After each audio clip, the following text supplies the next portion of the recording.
Hello and welcome to a special edition of the Miko Bits show, and I'm covering today the Yam apocalypse. So this is a pretty vital and crucial moment for the decentralized finance community, which is that the Yam token has gotten yammered. So the value inside of Yam has plummeted. Of course, the value of Yam itself has dropped by almost its entirety, so very close to zero, and essentially it's all over.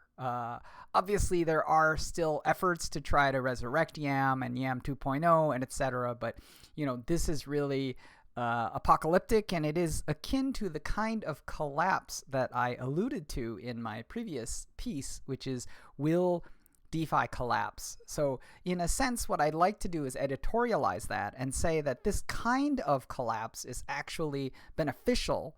I know that there are lots of people who got burned by Yam. It is said that, really only if you look at the, total impact, people are estimating it to be, I think it's something like 700,000 USD, and possibly collateral damage that's much bigger. But, the thing that I think is important to understand is that Yam did not take out DeFi, and DeFi is still healthy and intact. And in fact, DeFi is actually better now. And it's better because ultimately what happens when these things collapse is that the energy has to go somewhere.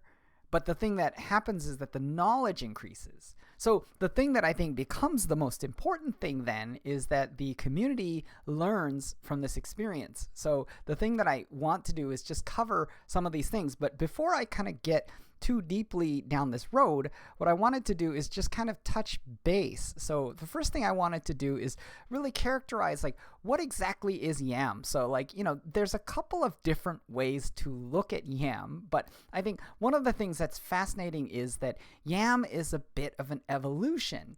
And if you look at what Yam does, it's important to kind of look at it from a functional perspective, right? So if you look at Yam Finance's blog, they call themselves an experiment in fair farming, governance, and elasticity.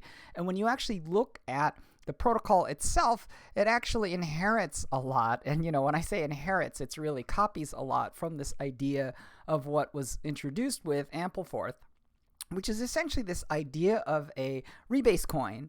And that the idea of the coin is that it attempts to achieve eventual price stability, right? So it has an elastic supply. And what happens is that the goal of the coin is to continue to do this function called rebase. And rebasing basically allows the price to correct itself towards stabilization. And the way it does so is basically by manipulating supply. So if you want, you can increase the supply if you want to drop the price back down to the target. Or if you want to elevate the price up to the target, you basically kind of throttle the supply, right? So that's the general mechanism. Obviously, I'm missing some of the nuance here. This unfolded very, very rapidly. And so, it's hard to keep up on, to be honest, and DeFi industry is incredibly innovative and incredibly fast moving. So, if anything I'm saying is completely wrong, I'm happy to be educated by you.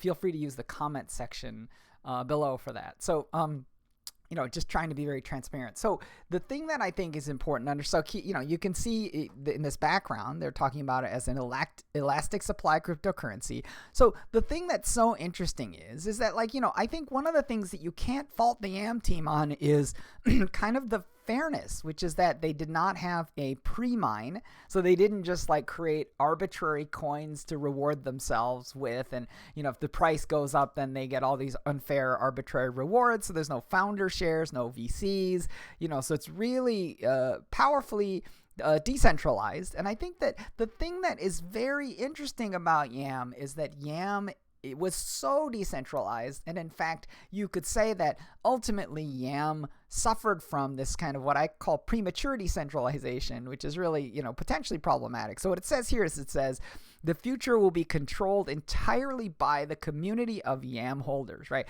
It says Yam holds no inherent value. And I think the thing that's important to understand is the cultural and historical precedent for that statement, right? Which is that Andre Kranja, who created YFI or Wi-Fi token, basically said, or some people call it Wi-Fi, is this idea that the governance token it should have and has zero value, right? And of course, people don't treat it that way, especially when they start liquidity farming. So the thing that happens that I think is important to recognize is that, in their own description, they call horticulturalists, they call it, here are the crafters of Yam, the Yam protocol. Here are these individualists that are called horticulturalists, right? So what's happening is that Yam is starting to play a little bit with this idea, and the idea is that yield farming is farming, right? And so using the metaphor of farming, then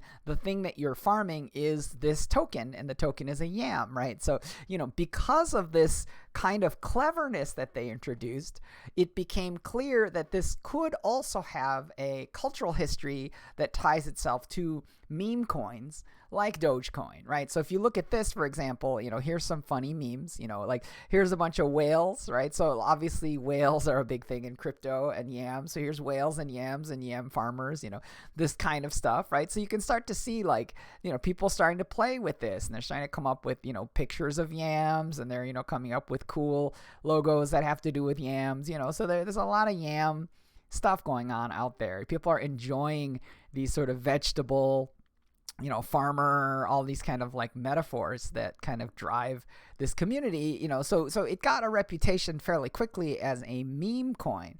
So the question then becomes like, well, what is the kind of yam apocalypse that I'm talking about? So, what we can do is we can kind of like dip in here and look at the story. So basically what happened is we were talking about this rebasing action. So the rebasing action is basically when the protocol by itself starts manipulating the supply. But the thing that's very interesting about this is that, if you look at, so there's the estimate, it's $750,000 worth of the Curve token stored in the project. So that was the central loss, right? But obviously there may be collateral losses, more significant collateral losses. So basically what happens is that there's an on-chain governance feature, and the on-chain governance feature allows the community to vote to update the network, right? So that's, in a way, the idea is that, all living things change and they adapt, right? So the ability to change and adapt is basically the ability to improve,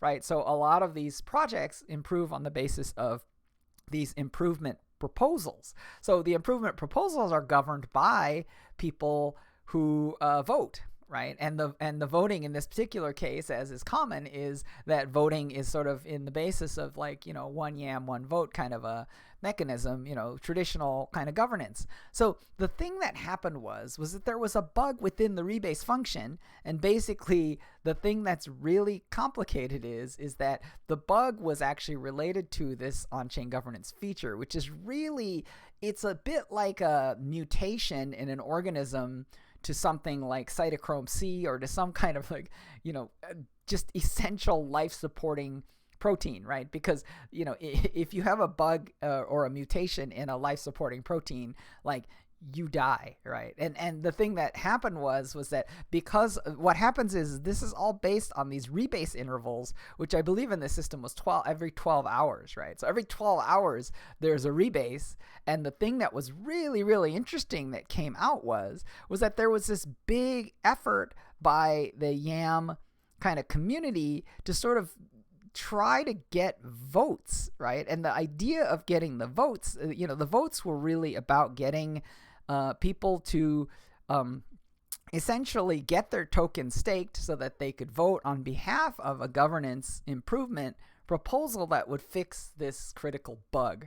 So this became kind of a tremendous drama. And the drama was really that there was this deadline, right? And the deadline, if they weren't able to get something like 1,600,000 yams to be kind of voted, then they would not be able to create an improvement proposal to patch or fix this bug that was discovered, right? And the bug would basically render the entire network kind of unupdatable, and therefore kind of essentially broken in a permanently broken state, right? So, this was kind of an amazing moment. And it was an amazing moment in the DeFi community because the thing that's really important is this idea of decentralization, right? So the thing that's amazing about the spectacle is that, in an ordinary centralized software company, the developers don't need to ask permission or get votes in order to update or change things, right? So to me, that this really, really demonstrates clearly that Yam was indeed truly decentralized and was truly governed by Yam holders, right? So I think that, it's an incredibly honest and pure project, and I think a lot of people threw dirt on it and they were pretty mad about it, and I think some people really reacted toxically to the meme aspect of it, which is they felt like the meme aspect invited this kind of crypto Chad or this kind of like DeFi Degen kind of culture, like this kind of toxic kind of When Moon Lambo type culture back in, which people are already burned by in ICO. So, people disliked that kind of meme vibe, even though the token does appear to be like very legitimately fully decentralized, and they declared it to be an experiment in very earnest terms, right? So, I think that's very important, and it's important to understand that this was truly decentralized because they had to actually beg the community, please vote so that we can save Yam.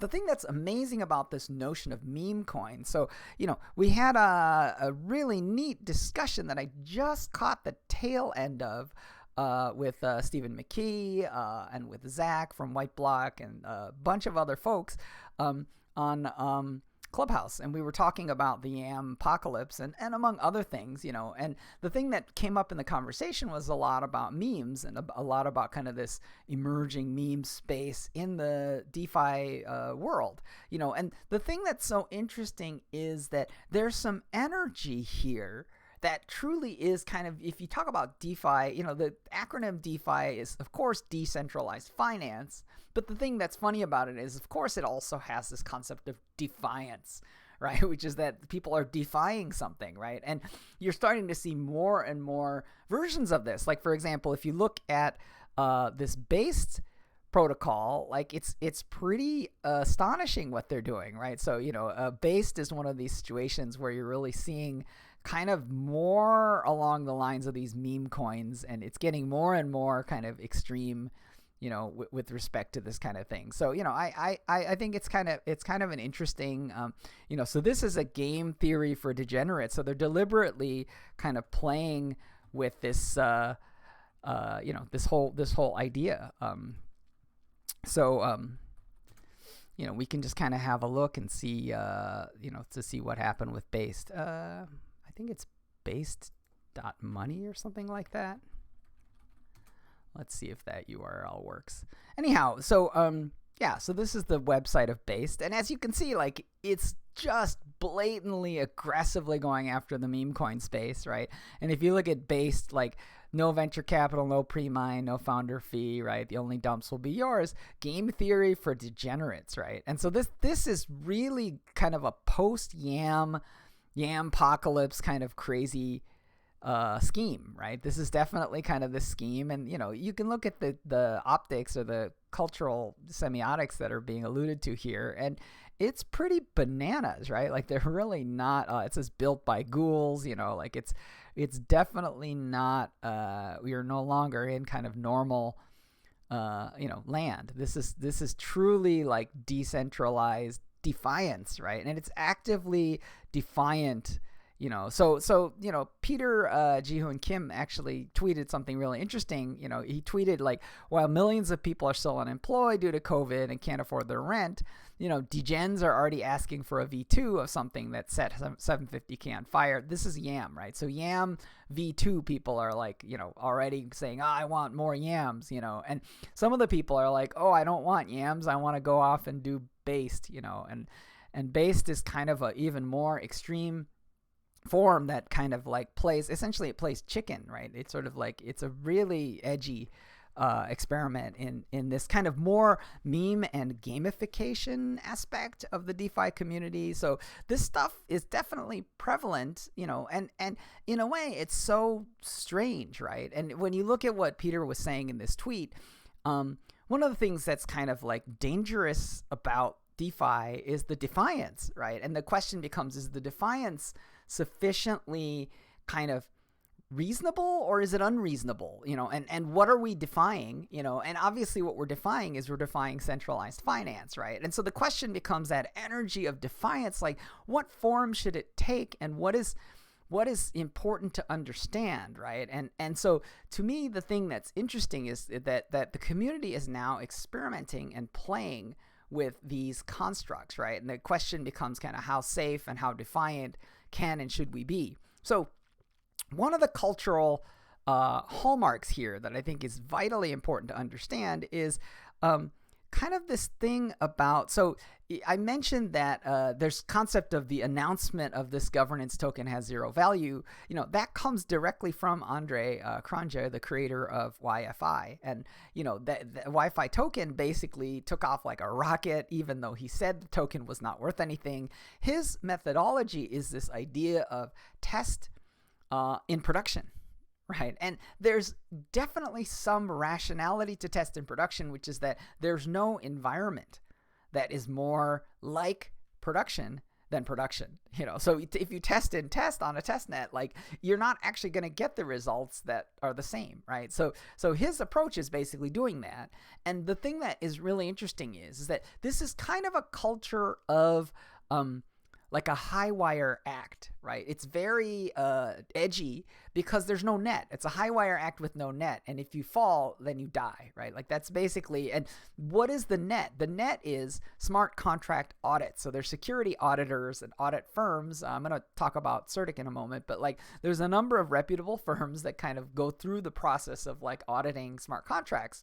So to me, I was having a conversation about this yesterday with someone, and I basically said that Andre is a bit like a quick draw sheriff in the Wild West. So DeFi is a bit like the gold rush era and a bit like the Wild West, right? And so when we populated and civilized the Wild West in the United States, there were these sheriffs, and there were sheriffs that had incredibly good gunfighting. And they would just shoot, and it was called shooting from the hip, right? And shooting from the hip is literally you grab your weapon, you turn it, and you shoot, right? You don't even draw it from the holster, you just twist and you shoot, right? And shooting from the hip is really just faster, right? And this mood of no contract audit is just fast, right? Like Yam was supposedly created in something like 10 days, right, out of whole cloth. And, of course, there was lots of inspiration from other projects and things of that nature, which is great. And that's a part of open source and a part of blockchain, things like forking, so none of that is at all problematic, right, is borrowing, stuff. But the thing that's so interesting about scaling is that when we scale the number and diversity of applications, we need to kind of understand that what we're really talking about civilizing the Wild West, populating the Wild West. And when we talk about scaling, what we can't assume is that every single sheriff is going to be as good a shot as Andre, right? Like, so he's basically like, yeah, I'm testing in production, this is a high wire act, there's no smart contract audit, let's see what happens, and what happens is the contracts are kind of, they work. And, a lot of that kind of contracts may be inspired by maybe less experimental projects, because obviously if you look at the history of something like a Yam, you have to look at something like Ampleforth, which also kind of had some interesting economic dynamics that were unexpected, right? So there's a certain spirit of kind of test and production everywhere inside of this space. And of course, that's why we need to be fairly cautious as we sort of move forward. But if you look at what I have on screen is Andre's tweet, right? Because Brock Elmore basically really took this hard, right? And obviously, like, it's legitimate for him to take it hard, which is that he was one of the project leaders, the horticulturalists that put together the Yam. And, it's pretty much directly known that $750,000 of other people's money was somehow lost in this process, and possibly additional, collateral damage. Of course, there were others that made extraordinary yields farming it for the time that they did, and they sold those yields. So it basically, Brock says, here he says, I'm sorry I failed. I'm sick with grief, right? It's painful to see, right? Because obviously they really did try. I'm giving away a bit of the punchline, right? Because one of the things that was dramatic was this process of seeing the Yam community and the Yam horticulturalists basically saying, like, we need the votes, get out the vote, like, please vote on this proposal. The proposal is to fix, right? And so the thing that this became is it became a cultural crux or a test for the community, which is that, I think some people looked at it, I think Dovey might have looked at it as a game theoretical test, which is the idea that how can individual greed be kind of drawn towards sort of a community effort on behalf of a shared threat. And the shared threat is that this bug would, at the next rebase, cause this entire system to be inoperable for everyone.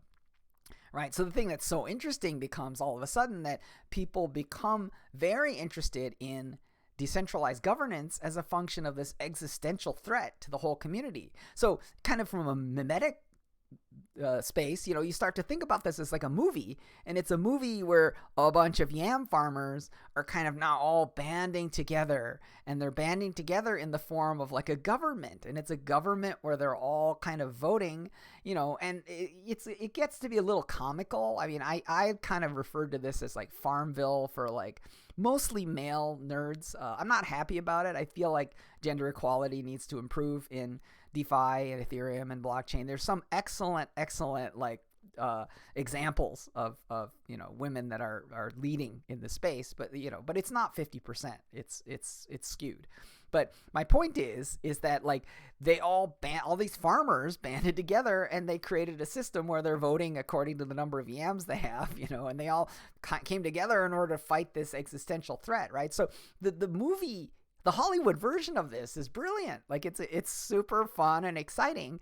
And the thing that was heartbreaking about what really ended up happening is that the thing unfolded so fast that the initial assumption that the votes would be sufficient to stop this bug turned out to be false. So this is like the least Hollywood ending of the story that you can imagine, right? Because the thing that was brutal about this whole situation was that we got the votes. Like, people voted, and there was this period of celebration where a truly, honestly decentralized project was employing decentralized governance. And the thing that happened is, of course, that there was a lot of pain because it wasn't enough, right? And that's not Hollywood at all. Like, it's like, oh, everyone banded together and they fought the common enemy and they were all slaughtered, right? Like, that is not a Hollywood ending. So, it was clearly pretty upsetting for a lot of people involved. Dovey had a really kind of intelligent comment about kind of smart contracts, which is that, these are the lessons that are learned, right? So the first thing is this kind of, she said, unaudited contract is like unaudited sex. So eventually, she did edit that and say it's like unprotected sex, right? In the sense that, like, you shouldn't just go have smart contracts that aren't audited, right? That's potentially dangerous. Sometimes it can work, but that's not the thing. I think the second lesson that she's talking about is, like, there's always centralized trust around the team. So don't expect, don't trust, verify. Like, that's a big topic. And then obviously this idea of there needs to be a warning, not just on contract security, but, people need to really understand what they're getting into. So, I think that sometimes, burning your hand on the stove is a lesson that you'll learn for your whole life. And, maybe DeFi needed this. And so for me, this is good for the, it's painful learning, but, we learn some things. One thing that I think is very positive about what came out, and this is reflected in Andre's comment, right? Which is, Andre said, "This is not a failure in my book. The Yam finance team have still done something absolutely amazing. This isn't the end, simply another chapter," right? And for Andre to weigh in like this, Andre is, he's achieving kind of a demigod-like status from his incredible technical achievements and on display, in the YFI, and the thing that is really amazing, and obviously the economic achievement as well, right? So that it really, these are genuinely well-intentioned, beautifully designed, developer-centric, fully decentralized systems, right? people were suspecting him, but he actually used Gnosis Safe to kind of like multi-sig the key for the Wi-Fi contract. So it's definitely legit, right? And all of these kinds of behaviors create cultural norms that help other projects, right? So these are very bold entrepreneurs with respect to the extent to which they decentralize first, right? And they really are using kind of a purist template, right? So to me, the fact that these things are kind of maybe short-lived or kind of like behave in unexpected ways, like that is really part of the fundamental ethos of decentralized finance, because it is about decentralization. And I think it's very bold and very imaginative of them to go so quickly into decentralization, which I think more cautious people might take some more time and do smart contract audits, and maybe they launch it in a slightly more centralized way, and then they eventually decentralize it.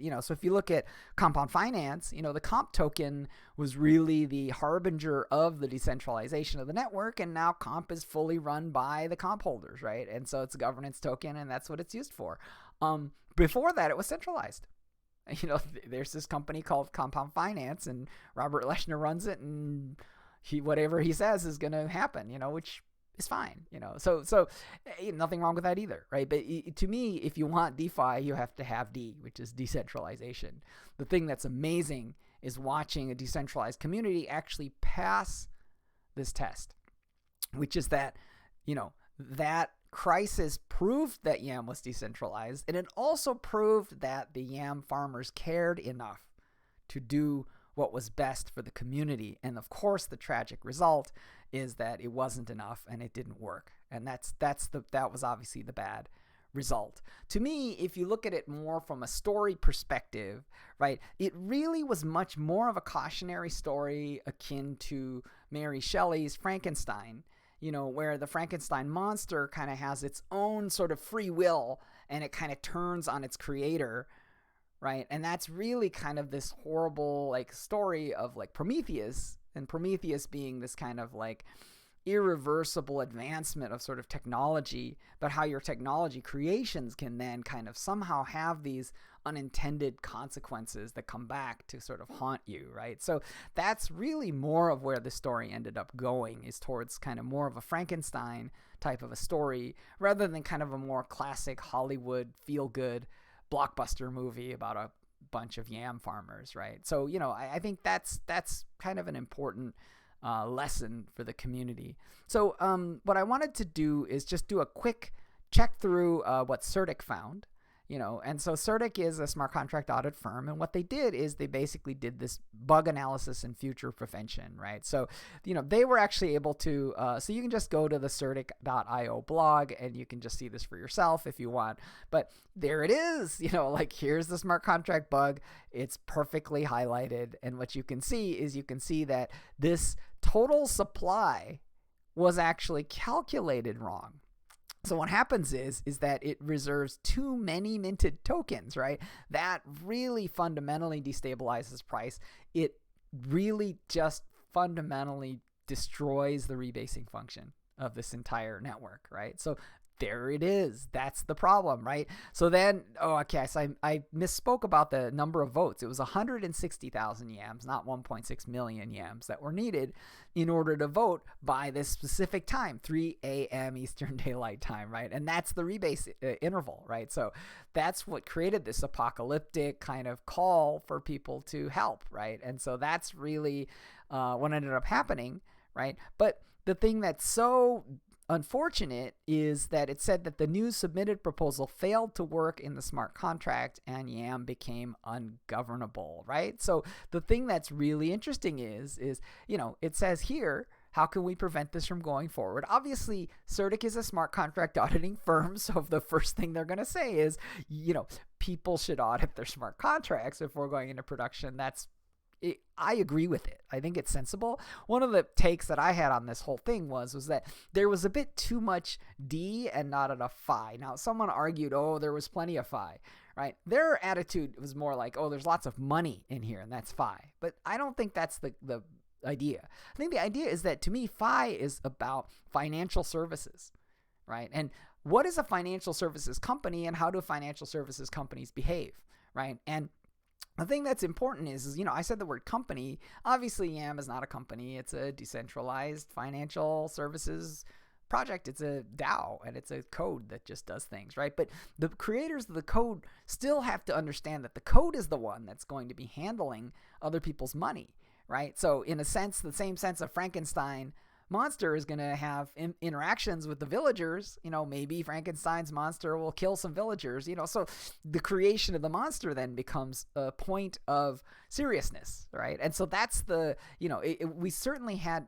plenty of it was plenty decentralized, which is good, right? I mean, one way of solving almost all these types of problems is just to completely and utterly centralize everything, right? Because then the central masters have this kill switch.